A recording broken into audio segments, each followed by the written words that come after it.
할렐루야. 우리 앞뒤 옆으로 같이 인사합니다. 당신은 행복한 예배자입니다.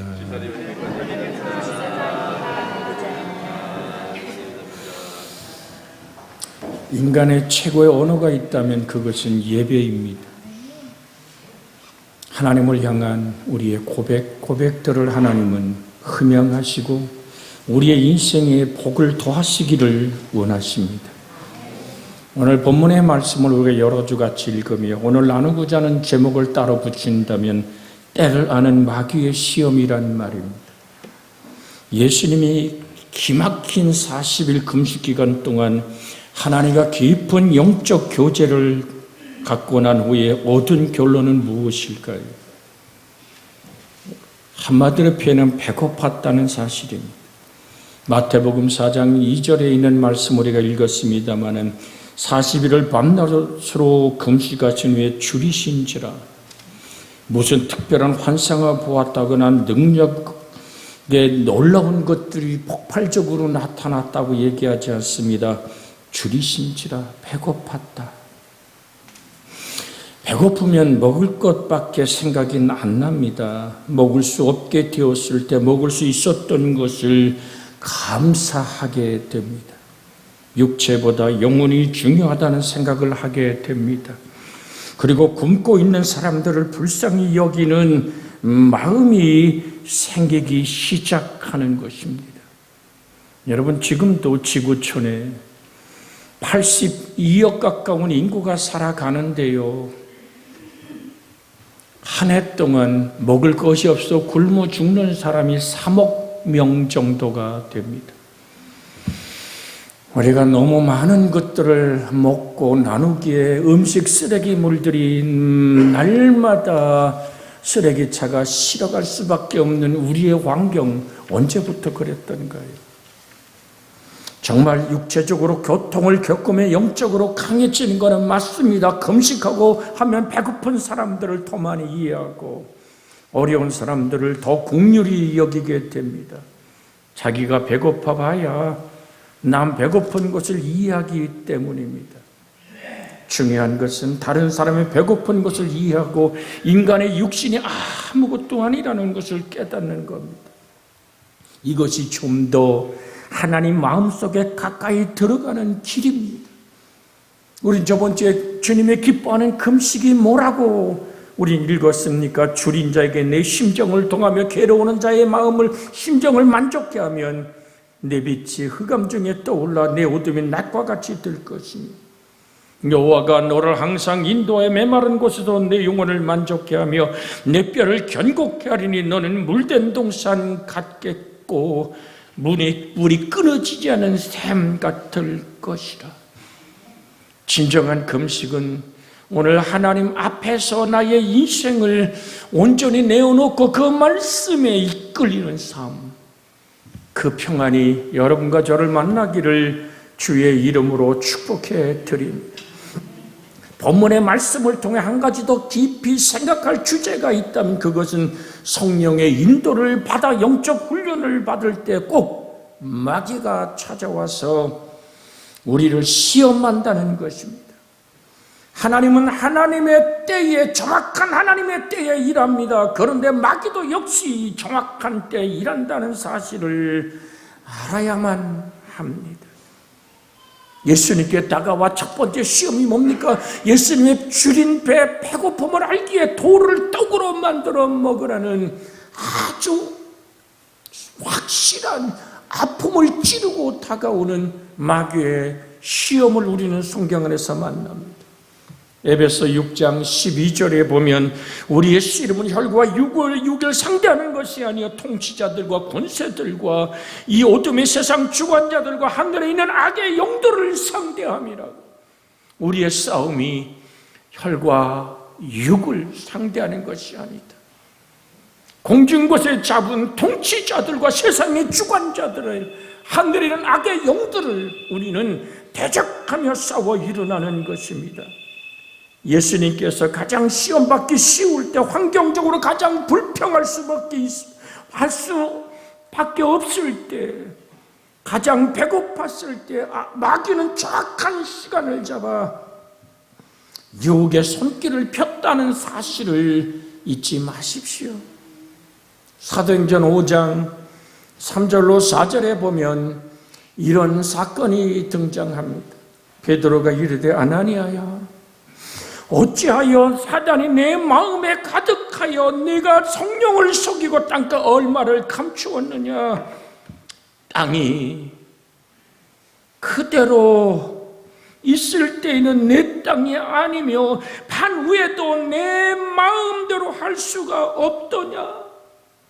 어찌하여 이 일을 내 마음에 두었느냐. 사람에게 거짓말한 것이 아니요 하나님께로다.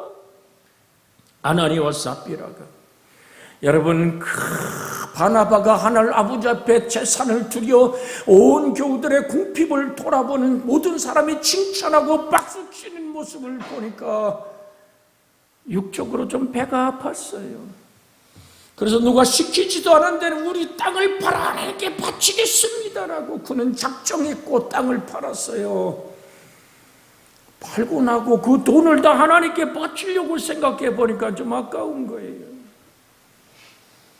그래서 얼마를 자기끼리 부부만 알고 싹 감추고 두었는데, 그리고 그것이 전부인 것처럼 하나님께 바친다고 했던 겁니다. 견물생심이라고요. 바라보는 순간 그 마음속에 이게 아까운 거예요. 사단은 그렇게 우리 속에 역사한다는 사실을 잊지 마십시오. 그 일로 교회의 질서를 하나님은 세우시죠. 5절 한번 보겠습니다. 사도행전 5장 5절에 아나니아가 이 말을 듣고 엎드려져 혼이 떠나니 이 일을 듣는 사람들이 다 크게 두려워하더라.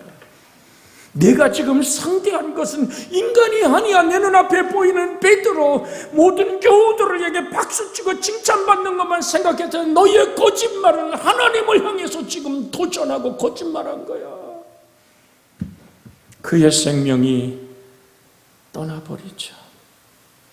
얼마 있다가 들어온 그 아내도 똑같은 거짓말할 때 남편을 그 동굴에 메어다가 두고 장례를 치르고 온 사람들이 또 그 아내의 시체를 고두고 가는 장면들을 우리는 만날 수 있습니다. 여러분, 마귀를 얕보지 마십시오. 마귀는 우리보다 훨씬 더 영악합니다. 마귀는 우리의 약점과 허점을 누구보다도 잘 알고 있습니다. 다윗이 큰 성공을 이루고 나라의 수많은 나라의 조공을 받고 하나님이 말씀한 아브람과 이삭과 야곱에게 약속한 땅을 다 회복했을 때 성경은 이렇게 다윗을 뒤흔들었던 얘기가 등장합니다. 역대상 21장 7절로 8절에 보면 사단이 일어나 이스라엘을 대적하고 다윗을 충동 1절에 보면 1절부터 볼까요? 1절에 제가 지금 1절을 읽으면 사단이 일어나 이스라엘을 대적하고 다윗을 충동하여 이스라엘을 계수하게 하니라. 자기가 가진 군사력과 정말 자기가 의지하는 하나님이 아니라 신관, 하나님이 아닌 것들로 자기를 위용을 드러내려고 할 때 그 뿌리가 뭐예요? 사단이 이스라엘을 대적하고 다윗을 충동하여 이스라엘을 계수하게 했다라고 말합니다. 7절에 하나님이 이 일을 악하게 여기사 이스라엘을 치심해 8절에 가서 다윗이 하나님께 아뢰되 내가 이 일을 행함으로 큰 죄를 범하였나이다. 이제 간구하옵나니 종의 죄를 용서하여 주시옵소서. 내가 심히 미련하게 행하였나이다라고 회개하지만 우리의 죄값은 예수가 걸머지고 그렇게 피 흘렸기에 우리가 영접하여 그 이름을 믿는 순간 속량의 은혜가 죄값이 보혈의 피로 치러지지만 구약에는 예수 그리스도의 피 흘림이 없었기에 다윗의 죄값이 성경에는 계산되어 있습니다. 그것이 14절에 등장합니다. 역대상 21장 14절에 보면 이에 여호와께서 이스라엘 백성에게 전염병을 내리심에 이스라엘 백성 중에서 죽은 자가 7만 명이었더라고 말하고 있습니다. 7만의 백성들이 역병으로 세상을 떠납니다.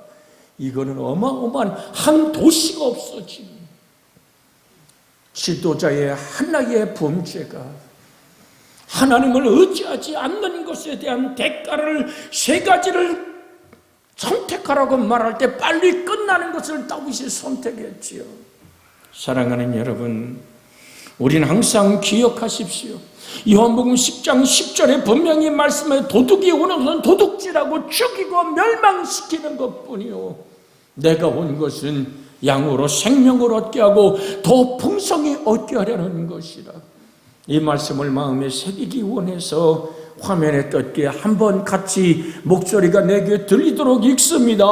도둑이 오는 것은 도둑질하고 죽이고 멸망시키는 것뿐이요 내가 온 것은 양으로 생명을 얻게 하고 더 풍성히 얻게 하려는 것이다.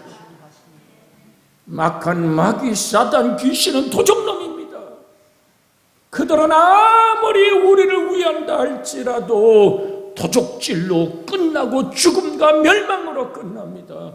그래서 요한복음 8장 44절에 너희 아비 마귀라는 정체를 말하면서 오늘 분명히 성경은 이렇게 말합니다. 그는 처음부터 살인한 자예요.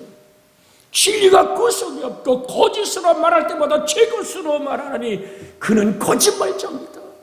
거짓의 결과는 죄의 값은 사망이요 하나님의 은사는 우리 주 예수 그리스도 안에는 영생이라고 로마서 6장 23절에 말씀하고 있잖아요. 악한 마귀는 언제 화를 내야 할지 너무 잘 알고 있다가 그 순간 우리의 모든 마음을 뒤집어 분노로 폭발하게 하는 것이 어둠의 장난임을 잊지 마십시오. 여러분 분을 내고 막 화가 나서 못 견디고 막 씩씩거리고 나면 그 다음에 어떻게 돼요? 좌절하고 절망하고 나의 인생이 무너져 내리는 것을 내가 만나잖아요. 여러분 기억하십시오. 분노는 마음을 어둡게 만들고 진리를 분별하지 못하게 할 뿐 아니라 내 마음 깊은 곳에 이루어진 하나님 말씀에 순종하는 온유를 깨뜨려 버립니다. 온유한 자는 복이 있나니 저들이 땅을 기업으로 얻을 것이라고 분명히 말씀했는데 내 축복의 땅 하나님과 함께 동행하는 모든 것이 깨뜨려져 버리는 것이 분노할 때 일어나는 것이거든요. 그래서 에베소 4장 26절 27절에 분을 내어도 죄를 짓지 말며 해가 지도록 분을 품지 말고 27절 단순한 귀절이지만 여러분 마음에 담으십시오. 마귀에게 틈을 주지 말라. 할렐루야. 우리 앞뒤로 인사합니다. 마귀에게 틈을 주지 마십시오. 할렐루야. 마귀에게 뭐를 주지 말라고요? 틈을 주지 마라. 그래서 분을 내어도 죄를 짓지 말며 해가 지도록 분을 품지 말아라. 여러분 아픔과 억울함과 좌절과 시근덕거리는 분노로 잠자리에 들지 마십시오. 잠자리에 들기 전에 주님께 기도하며 하나님 내 마음이 몹시도 불편하고 힘듭니다. 하나님 내 마음을 다스려 주시옵소서. 날 사랑하신 주의 사랑을 바라보십시오. 그렇게 잠들어 버리면 잠자는 세계는 영적 세계입니다. 우리의 영혼이 망가져 버리면 범사가 깨져 버리고 우리의 건강이 해쳐질 수밖에 없습니다. 주님 의지하고 주님 바라보는 믿음의 아름다움이 있기를 주의 이름으로 소원해 드립니다. 세상을 일찍 떠나고 늦게 떠나는 문제가 하나님이 결정하는 것이지만 내 생명을 내가 단축하여 나 스스로의 육체를 무너뜨려서는 안 될 줄로 압니다. 여러분 사실 말이에요. 왜 분노가 일어납니까? 마귀가 나를 그렇게 괴롭힌다고. 아니요, 마귀는 자기 오늘 정말 뜻대로 자기 멋대로 분내며 욕심을 따라 걸어가는 사람을 건들지 않습니다. 왜? 이미 사단의 조종 속에 인격이 죄악에 물들었기 때문이거든요.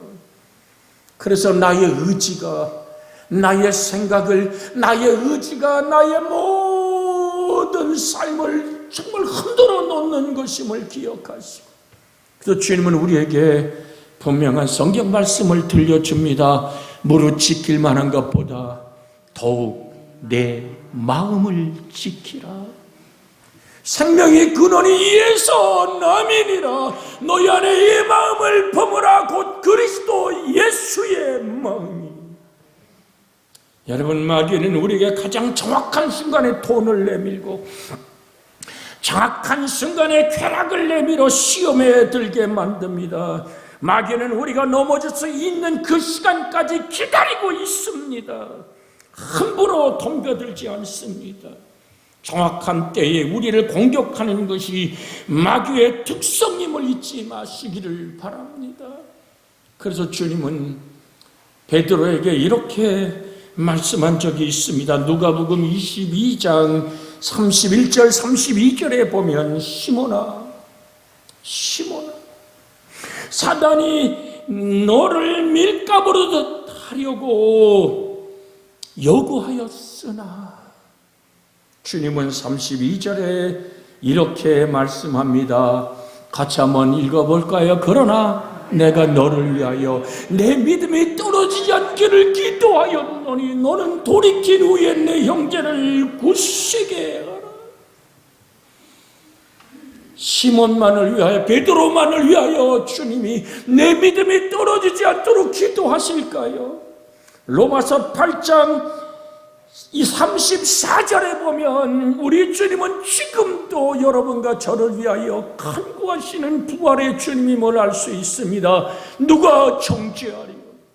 죽으실 뿐 아니라 다시 살아나시리는 그리스도 예수시니 그는 하나님의 우편에 계신 자요 우리를 위하여 간구하시는 자신이라. 오늘 사랑하는 여러분, 우리가 언제 하나님의 부름을 받을까요? 저 천국에 이를 때까지 우리 영혼을 붙들고 기도하시는 하나님. 어제도 협의에서 온 공문을 봤을 때 해남에서 새생명교회를 하는 한 목사가 57살 먹은 목사가 세상을 떠났어요. 그래서 전라도에 있는 동역자들에게 전화를 걸어봤습니다. 도대체 그 친구가 왜 교인이 한 10명 정도 되는데 새 성전을 건축을 하고 거기에 또한 힘들고 어려 지쳐서 올 초에 간암 진단을 받았는데 그 간암이 도져서 어저께 하나님께 부름을 받았다는 얘기를 들었어요. 마음 깊은 곳에 한 구석에 하나님을 향하여 때로는 슬프고 아픈 마음이 있습니다만은 어쩌면 하나님이 이 땅의 고통을 그치라 하시고 부르신 하나님의 또 다른 축복일지 몰라도 남겨진 사모와 남매의 이름이 떠있는 것을 보면서 마음 깊은 곳에 하나님 이들의 영혼을 인도하여 주시옵소서. 목사도 그렇게 부딪히는 환경 속에 잠시 머리 숙여 그 가정을 위해서 기도하건만 여러분 기억하십시오. 누가 정죄하리요? 죽으실 뿐 아니라 다시 살아나신 이는 그리스도 예수시니 그는 하나님 우편에 계신 자여 우리를 위하여 간구하시는 자신이라. 지금도 주님은 하늘 보좌 우편에서 영광의 성자 하나님은 나를 기억하시고 기도하신다는 말씀입니다. 다시 한번 옆에 사람을 위로하며 인사 나눕니다. 주님은 당신을 기억하며 지금도 기도하십니다.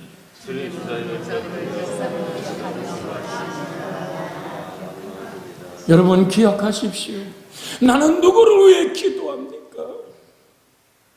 한 영혼을 위해 절대적으로 기도할 그 한 영혼이 성령 하나님께서 여러분에게 깨닫게 하시고 생각나게 하기를 주의 이름으로 축원합니다. 이제 21일 동안 이제 31일부터 오늘 추수감사절 주일까지 특별 새벽 기도로 하나님께 우리가 모여지자고 프랭카드를 붙여놓고 이미 작년 사무총회에 통과된 하나의 오늘 일입니다만은 이 일을 감당할 때 난 누구를 위해 기도할 것인가? 우리 사랑하는 젊은이들이여, 주의 이름으로 부탁합니다. 기도는 60대 이상만 모여서 하는 게 아니라 당신의 영혼도 하나님 앞에 깨어 기도해야 됨을 주님은 오늘도 우리에게 목사를 통해서 말씀하고 있습니다. 쉬지 말고 기도하라. 정말로 기도의 감사함으로 깨어있어라. 계속적으로 기도하되 기도의 감사함으로 깨어있어라. 처음보다 귀한 영혼을 향한 가슴 정말로 불타는, 정말로 칼로 베어내야 하는 슬픔의 아픔을 가지고 한 영혼의 구원을 향한 우리 예배당 뜰을 밟았던 모든 이들이 코로나라는 그럴싸한 장막에 가로막혀 하나님의 성전을 찾지 못하다. 생각해 보십시오. 오늘 밤 그 영혼을 하나님이 도로 찾으시면 어디로 갈까요? 영원한 처절한 지옥불에 던지올 수 없는 인생 아닙니까? 비통과 절망과 슬픔에 그 불이 영혼 속에 불듯 부활체 안에까지 불타서 눈으로 귀로 절망과 슬픔과 억센 슬픔의 불에 영혼 무궁하게 던져지는 지옥불에 누구도 가면 안 돼요. 그러기에 주님의 기도처럼 시몬아, 시몬아, 사단이 너희를 밀감으로 넣으려고 요구하였으나 그러나 내가 너를 위하여 내 믿음이 떨어지지 않기를 기도하였노니 너는 돌이킨 후에 내 형제를 굳건하게 하라 하시니 주님이 우리를 향한 예절한 기도가 우리 속에서 재현되어 지기를 주의 이름으로 축복해 드립니다. 주님의 그 마음을 품으라 그랬잖아요. 빌립보 2장 5절에 너희 안에 이 마음을 품어라. 곧 그리스도 예수의 마음. 그 마음은 사랑이었기에 십자가 위에 나무에 달려 우리의 구원을 바라보며 견뎌냈던 하나님의 사랑, 지금도 우리의 마음을 붙들길 원하시는 주님 앞에 내 마음을 내어놓는 은혜가 있기를 주 예수의 이름으로 부탁을 드립니다. 예수께서 가장 시험받기 좋은 때를 골라서 마귀는 공격하기 시작한 것입니다. 그때 예수께서 성령에 이끌려 마귀에게 시험을 받으러 광야로 가사 이 말씀을 그때에 예수께서 성령에게 이끌려 광야에 가셨는데 광야에 가셔서 영적 훈련을 하고 계실 때에 마귀에 의해서 시험을 받았다란 말로 좀 길게 풀어서 읽을 수도 있겠지요. 마귀에게 시험을 받는다는 데서 우린 두 가지 의미를 깊이 생각해 보아야 합니다. 실제하는 마귀, 첫째는 마귀에 대해서입니다. 대부분의 사람들은, 특히 믿음이 없는 교인들은 마귀가 실제로 존재하지 않는다고 생각합니다. 마귀는 만화에 나오는 뿔다리 괴물 정도로 생각합니다. 마귀는 비인격적이고 지금과 같은 과학시대에는 실제로 존재하지 않는다고 말하며 무관심한 사람들이 많습니다. 그러나 반면에 예수를 믿지 않는 자들이나 어떤 믿음이 없는 그리스도인들은 또 너무 지나치게 모든 것을 귀신적으로 해석하는 경우도 있습니다. 감기만 들려도 귀신 역사라 그러고 안경만 써도 귀신 역사라고 그러는, 예수 없이 살아갈 때 제가 지금 하나님의 나라로 부름받은 우리 고강숙은 원로 안수 집사의 얘기를 들어본 적이 있어요. 자기가 그리스도를 정말로 만나기 전에 뭣도 하나 받지 못했다 그래요. 그게 뭐 박으면 어떤 어려움들이 생기고 반드시 생겼다고. 그건 뭐 한 겁니까? 귀신을 환영하고 초청하고 의지했기 때문에 귀신이 자기 마음대로 뛰어들 뿐 아니라 그렇게 귀신을 의지하는 그 인격이 그의 인생을 뒤흔들었기 때문이 아닐까요? 이 두 가지 경우는 다 성경적인 교리에서 멀리 떨어진 마귀에 대한 잘못된 태도입니다. 오늘 본문에서처럼 분명히 사실하는 마귀는 실제한다는 사실을, 하나님께서 실제하시는 것처럼 마귀도 실제한다는 사실을 성경을 통해서 우리는 볼 수 있습니다. 그럼 도대체 마귀는 어떤 존재입니까? 마귀는 타락한 천사 루시퍼라고, 광명한 새벽별이라고 모두가 얘기하는데, 이사야 14장 12절로 15절에 보면 마귀의 정체를 성경에 드러내었습니다. 노아침의 아들 계명성이요. 여기서 아들 계명성이란 말이 루시퍼란 말입니다. 하나님을 찬양하며 영광을 돌렸던 대천사 중에 하나였던 루시퍼라는 광명한 새벽별이 였던, 어찌 그리 하늘에서 떨어졌으며 너 열국을 엎은 자여, 어찌 그리 땅에 찍혔는고. 내가 내 마음에 이르기를 내가 하늘에 올라 하나님 무별 위에 내 자리를 높이리라. 내가 북극 지폐 산 위에 얹으리라. 14절에 보면 가장 높은 구름 위에 올라가 지극히 높은 이와 같아지리라 하는도다. 15절에 그러나 이제 내가 수월 곧 구덩이 맨 밑에 떨어짐을 당하리로다. 요한계시록을 이렇게 말합니다. 요한계시록 12장 9절에 큰 용이 내어 쫓기니 옛뱀 곧 마귀라고도 하고 사단이라고도 하며 온 천하를 꿰는 자라. 그가 땅으로 내어 쫓기니 그 사자들도 그와 함께 내쫓기니라고 성경은 우리에게 하늘 보좌에서 쫓겨나 버린 공중의 권세 잡은 자로 악한 마귀 사단 귀신은 하나인데, 그들이 내어 쫓길 때 하늘의 별 3분의 1을 끌어다가 땅에 내어 던졌다는 얘기는 마귀와 그 오늘 사단의 이 땅을 지배하여 하나님을 대적하는 일을 지금도 계속하고 있다는 사실을 잊어서는 안 됩니다. 그래서 아담과 하와를 무너뜨릴 때 자기가 썼던 본심을 드러내잖아요. 너 그건 먹으면 하나님처럼 돼. 하나님의 자리에 올라 하나님과 동등하게 되려고 하나님의 대적에, 하나님을 대적하여 반항하다가 쫓겨난 천사가 사단인데요, 끝없이 그 일은 성경에 계속된다고 성경은 말합니다. 데살로니가 후서 2장 3절로 4절에 보면 누가 어떻게 하여도 너희가 미혹되지 말라. 먼저 배교하는 일이 있고 저 불법의 사람 곧 멸망의 아들들이 나타나기 전에 그날이 이르지 아니하리니 그는 대적하는 자라. 신이라고 불리는 모든 것과 숭배받는 것에 대항하여 그 위에 자기를 높이고, 한 4절에 보면 하나님의 성전에 앉아 자기를 하나님이라고 내세우느니라. 사단의 본질이 여기 딱 나타나요. 자기가 하나님이라고, 피조물이 하나님이라고, 그 위에 오늘 자기를 높이고 하나님의 성전에 앉아 자기를 하나님이라고 내세우는 자가 있다면 그는 악한 사단이요, 하나님의 대적자인 적그리스도임을 잊지 않으시기를 주의 이름으로 부탁을 드립니다.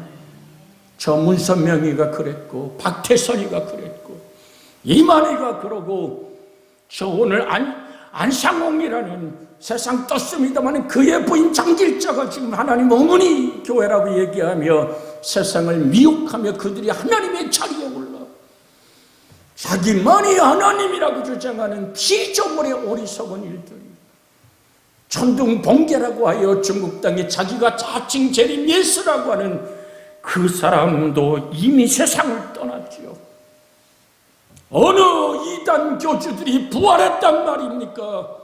어느 이단 교주들이 성령으로 수태하고 십자가에 죽은 못 박힌 흔적을 갖고 있단 말입니까? 도마에게 말하잖아요. 이리 오너라. 부활하신 주님은 네가 내 옆구리에 손을 넣어보고 내 못 박힌 손자국에 손을 넣어보고 나의 부활을 믿는다 그랬지. 그래서 도마가 예수님의 창 맞은 여기 로마의 병사들이 찍었던 그 창으로 물과 피가 쏟아진 그 자리에 손을 넣었지 않습니까? 산 부활에 사람으로 부활하신 예수의 부활체 앞에 여기 먹을 게 있더냐?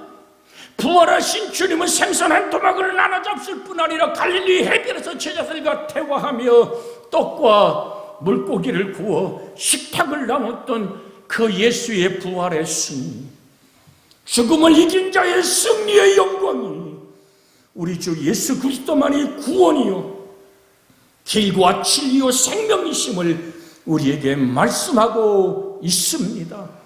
그래서 많은 사람들이 안 믿는다고 하지만 또 많은 소리쳐 말합니다. 나의 주님이여 나의 하나님이십니다. 사랑하는 여러분, 마귀는 세상과 공중권세 공중에 살면서 아래로 인간을 유혹하며 위로는 끝없이 하나님을 반항하고 도전하는 세력임을 잊어서는 안 됩니다. 그 성경은 이렇게 말합니다. 에베소 2장 2절로 3절에 그때 너희는 그 가운데 행하여 이 세상 풍조를 따르고 공중의 권세 잡은 자를 따랐으니 곧 지금 불순종의 아들들 가운데 역사하는 영이라. 사랑하는 여러분, 자칭 자기가 하나님의 성전에 앉아 하나님이라고 하는 자는 바로 이렇게 공중 권세 잡은 자의 지배 아래에 있는 한낱 저 지역벌에 던져올 피조물에 불과한 것입니다. 곧 지금 불순종의 아들들 가운데 역사하는 영이라. 전에는 우리도 다 그 가운데서 우리의 육체의 욕심을 따라 지내며 육체와 마음에 원하는 것을 하여 다른 일과 같이 본질상 진노의 자녀였다라고 성경은 말합니다. 그러나 긍휼에 풍성하신 하나님의 은혜가 세상 죄를 지고 가는 어린 양 예수 그리스도가 나의 허물이 되고 죄가 되어 십자가에서 몸 깨뜨려 피 쏟아 죽으로 죄의 값인 사망을 치르고 우리의 저주를 속량하시며 우리를 자유케 하신 그리스도 예수만이 영혼의 어둠을 이기는 능력임을 잊지 않기를 원합니다. 고린도후서 11장 3절에 뱀이 그 간계로 하와를 미혹한 것 같이 너희 마음이 그리스도를 향하는 진실함과 깨끗함에서 떠나 부패할까 두려워하노라. 여러분, 마귀는 어떻게 우리 속에 역사합니까? 요한복음 13장 2절에 보면 이렇게 말씀합니다.